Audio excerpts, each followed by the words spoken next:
Hi, and welcome to episode 147 of the Phil Swallow podcast, recording on Thursday, the 1st of June, 2023. The title is What a Trip, with emojis this time of the Japanese flag, and I think it's a cruise ship. Now, before we get into this, there's a slight delay in when I would normally record it, but to be honest, the jet lag is still causing a bit of a problem. I nodded off earlier, and it's been a bit of a tale of that. I keep hitting the wall in the evenings and then sleeping pretty well, but then, I don't know, hitting the wall regularly. Whether it's age, because I had my big birthday while we were away, I don't know. One of the other things that I've done is, or I am doing with this episode, is recording it on a different camera. It's my sort of camcorder, pro camcorder. I used the GoPro for the first few episodes that I've done so far, and it was okay, but really that was because I was kind of testing the format, and I quite like the format, and the viewing figures seem to be pretty good. Thank you. So I just thought I'd up the game a bit, and it's meant I've done a few adjustments here that may not be perfect, but I think it should be an improvement. Maybe you can answer in the comments or whatever. I don't mind. I do love to get comments and feedback. Obviously, nice stuff. But just positive suggestions. I've had some really good stuff over the weeks and months.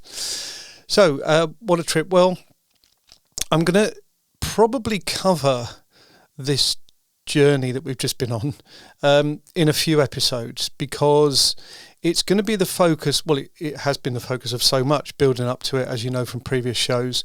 And then obviously we had a great time away. Well, not obviously, but we did. And there's a lot of content there. There's a lot of stuff for me to get through. I'll cover a bit of a complication at the end of this episode. I've got no idea how long this is going to last. I will just keep talking, and hopefully it will be engaging, because this was a serious trip. This really was a serious trip. Now, in terms of how it actually played out, so we were due. I've almost given the game away there straight away. The flight was scheduled for 9:35 a.m. on the Sunday, so that was the 14th. The 14th of May. And on the Saturday afternoon, I was at Crystal Palace in my seat, and they just announced how many minutes of extra time it was. And I said to my mate next to me, I said, look, I'm probably just going to head down the steps and go towards the end of extra time, because just to beat the bit of a rush getting out. And we got some people coming over in about an hour and a half people, friends, family, to take us down to Heathrow. We've got a hotel booked overnight, and then we're going to be off in the morning, all planned brilliantly. Almost to the minute that I mentioned that, well, obviously I didn't tell the whole story to my mate, but I mentioned that I was going to leave early, a notification came through on my phone. Your flight is cancelled. This is the BA flight from London Heathrow to Tokyo Haneda. For the following morning, cancelled, and that's it. Kindly backed it up with an email, thank you. Now, I panicked. I do panic sometimes, and I spoke to Sue, and I said, look, can we get onto our travel counsellor, travel agent, and see what happens? Now, initially, obviously a lot of panic was ensuing at this point, but we'd booked the flights through Cunard. And that ended up being a masterstroke, because it means they've got that overall responsibility to get us onto the plane. No, to get us onto the ship via the plane. So it wasn't for us to go round cancelling, rebooking, this and that. It was to leave it in the hands of Cunard. And we were fortunate that our travel counsellor that evening was in an industry event with someone extremely senior in Cunard, so they were able to kind of see firsthand of how this played out. And it was quite an evening, because we didn't know what was going on.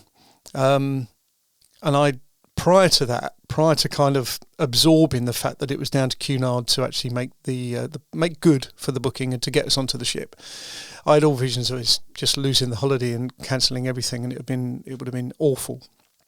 So later in that evening, we got a text message from Cunard, and it says, you've been booked on Nippon Airways flight Sunday evening from Heathrow direct, which is good, and there will be someone to meet you at the airport and get you onto the ship. So that was pretty good. There were some other slight complications, which we'd gone for certain non-meat options on the BA flight. That was lost.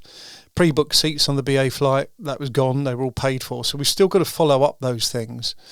And actually, just before recording this, I was thinking, where did our miles go that we'd done 12,000 miles round trip? Anyway, we'll get to that at some point. So we had a flight and we were able to check in. We couldn't sit together on the initial check-in. That was rather frustrating. But as soon as we got to the airport, it turns out we were the first in the kind of bag drop queue. We spoke to the guy and he was able to get us to sit together. It ended up being, because it's a 242, this is premium economy with Nippon Airways. Great airways, by the way, really, really good staff.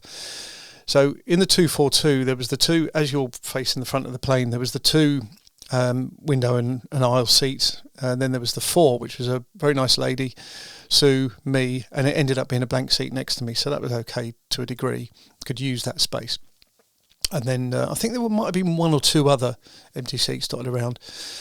And we went on this long flight, 14 and a half hours, got us to Haneda about 5:15. Now, our original slot to check into the ship was 2:30 p.m. to 4 p.m, and this is 5:15 p.m. It actually took us hour and a half to get through the passport checks, customs and all that sort of stuff. It was really quite slow. And then I had to pick up a little Wi-Fi device that we hired. And there was someone waiting for us, lovely, friendly lady. We got onto the coach and we got onto the ship. And it was interesting, as we were getting on board the ship, we saw the whole kind of where they set up these kind of Z queues for checking in with a big kind of cover over it. It would have been quite a big operation to actually do that. And actually originally we were going to be landing at 7:15 a.m. and then having to kill time in between the airport and Yokohama for a few hours before we could actually go and register and get on board. So we ended up being really fast checked onto the ship. And I actually did a little video. I've done hundreds of videos, more about that to come.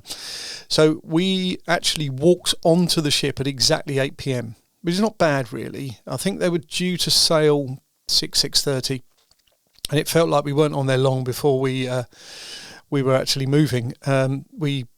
Sue did some brilliant work to look up and see what the food options were, because we were quite hungry, and food closed at something like 8:30, and this was 8:15 by the time we got to our cabin, which was wonderful. We got some food and we could just then start to get into our holiday, because the Tuesday was a sea day, so that was kind of getting to grips with things. I suffered a bit from jet lag, which hung over until at least the Wednesday, which is my birthday, the 17th. But it was, as I say, videos will come. I mean, I'm going to probably do one about the BA debacle, because we found that different people did different things, partly because they may have chosen to book directly rather than via Cunard. But we heard of one couple they got there, their luggage didn't arrive until 4 days later, which is probably when we were in Busan in South Korea. There was another couple who panicked and just paid for new flights, and they went via Paris. I think someone else went via Germany, and there was one couple who did absolutely nothing. They were aware of the terms and conditions. They said, well, Cunard will get us there, we'll just wait. And they got the same message that we would have got, saying you're on a X flight or whatever. Bold move, bold to be able to kind of just let it all wash over you. But well done them. We all got there in the end in one way, shape or form. But yes, the service was excellent. The ship was clean. I'd read some slightly iffy reviews prior to that, and I can only say they were possibly people who just like to put those reviews out there. I don't know. I'll never know. But the reviews that we're going to give them is going to be full of praise and 5 stars. It was an absolute pleasure to be on board the Cunard Queen Elizabeth. The staff were great, but not over the top. Sometimes you get this kind of gushing level of service, and it wasn't. It was just on the sort of level that was necessary. The ship was full. There was a little sign on the kind of purser's desk saying don't ask for an upgrade because there aren't any options. I think they may have had a situation, someone said maybe 2 weeks beforehand, that the ship wasn't, and they advertised it heavily within Japan. Obviously it's like us getting an option to go around the British Isles in some ways, which is apparently a really good cruise. And so they got a lot of local, Japanese people signed up, and so it was a really nice mix, Japanese, Brits, Australians, Americans, Canadians. Might have been one or two European accents that I heard during the course. But you wouldn't have known that the ship was full because we never had to kind of queue for anything. We always got a place in the lounges that we went to. We had the hot drinks package, which is, we get through more hot drinks than we do alcoholic drinks generally, although we did go for wine with the dinner. We had a special dinner for my birthday. They do that kind of package. That included some sparkling wine, so we had quite a bit of wine that night. And you can keep your wine, we normally have red, and that easily keeps for a day or so. So, yes, I cannot praise Cunard too highly or highly enough. Is that the term? But you know what I mean. 5 stars all the way. It's a no-brainer that we would look to go on Cunard again for a cruise. Funnily enough, we actually looked at a couple of river cruise options, which they don't do. But there's one of the tips we picked up from other people we got chatting to there was that they mark their calendar for the Cunard schedule. And then if late deals become available, they've already got it in their calendar so they can sort of hopefully accommodate it, a retired couple. So that is something that we may consider. Obviously, it's good. The diaries have got to line up, and cat care and all those sort of things. But sorry, my notes are down here now, so I'm just having a look at it. So yeah, birthday-wise, it's certainly one to remember. I mean, not for the jet lag. That was by the by. In fact, we slept in such that we missed the security briefing, but they kind of covered that in a different way, so that was fine.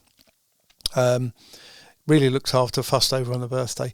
The first stop was on my birthday on the Wednesday in Kagoshima, and in terms of some of the material, I'm going to kind of publish photos initially, and I think I'll group them. If you're able to follow me on Facebook, so if you just look up Phil Swallow on Facebook, there's an option to follow. So I'll be putting some albums on there, and I'm going to do one around the ship and what I saw, on there, just sort of paint a picture. And then there'll be with some of the places we visited as well. So I'm going to kind of break down the albums, and I'll probably do some Instagram posts and that kind of thing, because the videos are going to take quite a bit of work. And as I'll come to at the end, there's a delay there for good reason. And yeah, Kagoshima was a lovely port. It was, most of these are fairly large ports that are specially constructed kind of mooring area for the ship. And then we didn't have a pre-planned tour there. We were able to get the shuttle bus from the ship. They do various, passport checks and things like that. Took us into a car parking area. It was quite near the ferry that goes over to the volcano and an aquarium. We decided to go on the sort of hop on, hop off bus, and it was okay. There wasn't a huge amount to see there, and maybe we could have done a different trip or done things differently. They also had streetcars there, or trams, which are quite popular in many Japanese cities. But it was good to get our first taste of Japanese life, and the people are amazing. We got a feel for that to a degree when we were on the ship. So respectful. It just quite a different world. In fact, I actually joked with Sue when we'd been, in the country for a few days. I said, it's not just like another country or another culture. It's almost like another world entirely, in a good way, in a great way. The place is spotlessly clean. The toilets work, and there's no graffiti. Everything kind of just connects together. The public transport system is brilliant and reasonable. Even things like museums and castles that we visited, the pricing was wonderfully, good and competitive, if you like. Lots of these...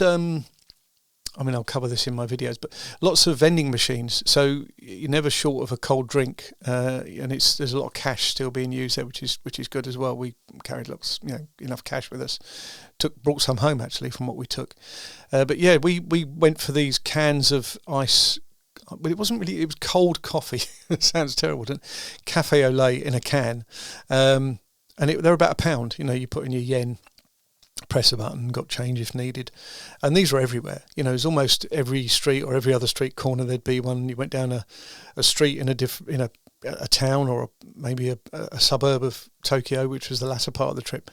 And you were never short of a drink. In fact, I think I'd brought a water bottle with me, but it never left the cabin or the hotel room, because I knew that if we were out and I was thirsty and wanted a cold drink, money in the machine, and away we go. So that was really cool. I'd sort of read up on some of that on YouTube before we went. So that was Kagoshima. Then we were at sea again, and this was where we had a bit more of a swell on the sea. It was quite a up and down. But as we found out later, and we'd not really appreciated, we were in the middle of the ship, and that's apparently where it's most stable.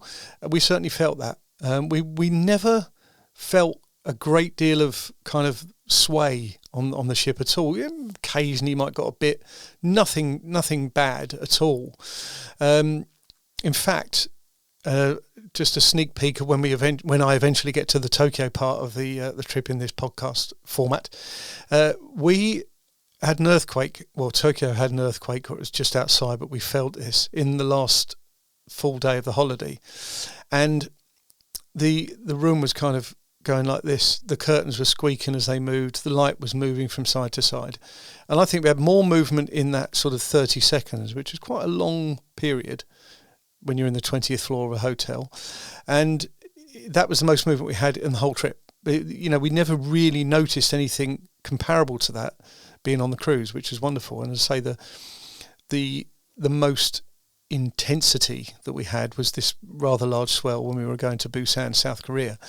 South Korea was quite different. The weather was different. It was a bit kind of rainy and damp, quite warm though, quite humid. And we had an excursion arranged there. So from the ship, we went to a place called APEC House, where there was a big conference in about 2005, I think. Various world leaders, George Bush and that Russian guy and various other people, and lots of photos of it. And we went down the kind of the main conference room where they have, the little place or country names on the table. So look around there. Then we went to another place with a temple and statues and an observatory site tower, but we didn't go in that. Did a bit of shopping. We did another stop near the film. There's a big film industry over there, so another stop there, and finally ended up at the fish market when we got our shuttle back to the coach back to the ship. South Korea had a very different vibe. South Korea was very Western, huge buildings. I mean, the Busan port where we stopped is the second largest city, and skyscrapers everywhere and huge kind of modern buildings, huge department stores. It was really quite different, and actually different in terms of the people. The people felt more like the sort of people you would maybe just bump into or whatever in London. Not in the same vibe at all as Japan, so it's quite different.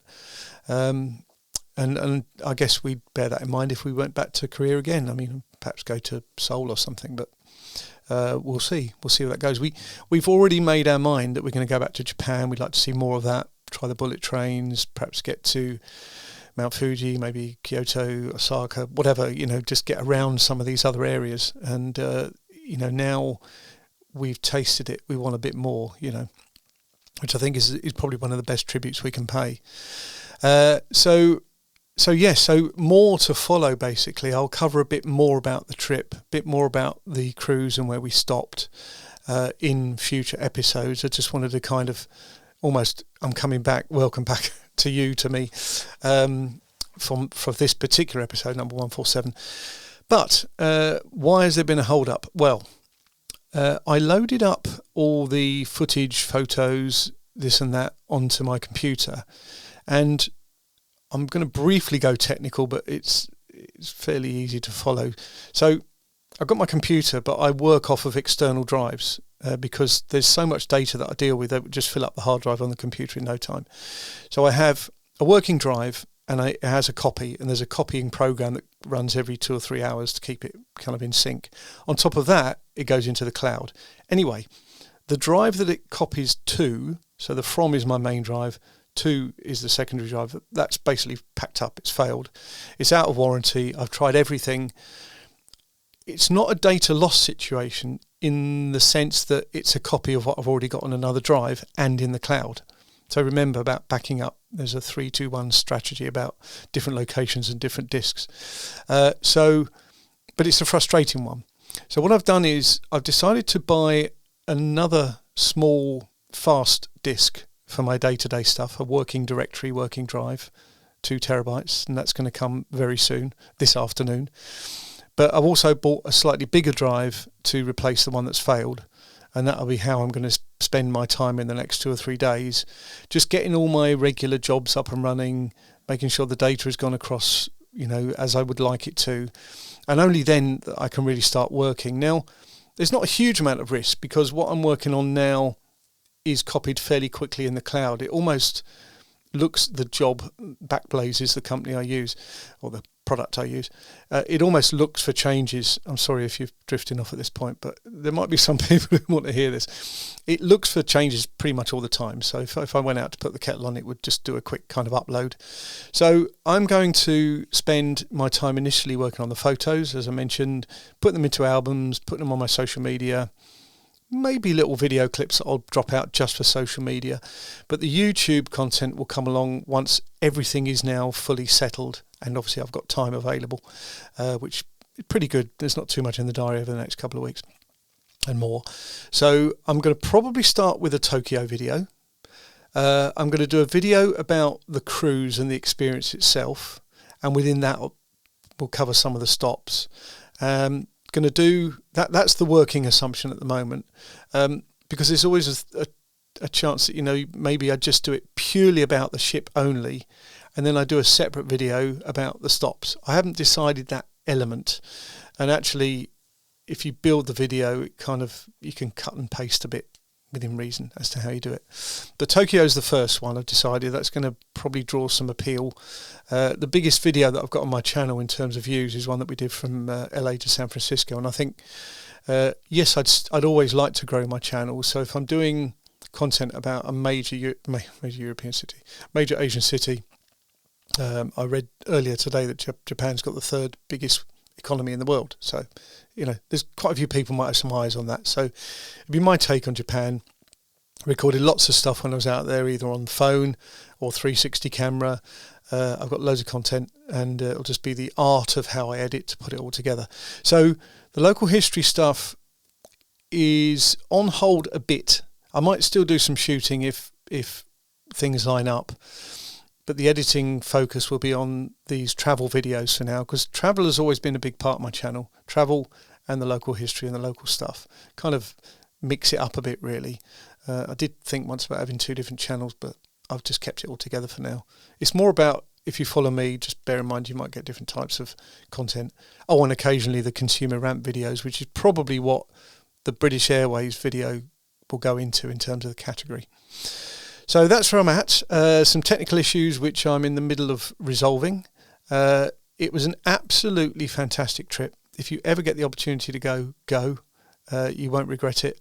And even though the flight was 14 odd hours, in a weird way, it didn't seem that long. I don't know. That's a strange thing to say, maybe, but we will go again, but only probably fly British Airways if there's no other option available. I wasn't that impressed with their meal options on the way back, really. Anyway, Nippon Airways, very good. Good. Thank you for supporting the podcast, episode number 147. And look after yourselves, and I'll talk to you again in the next episode and the next part of the Japan trip story.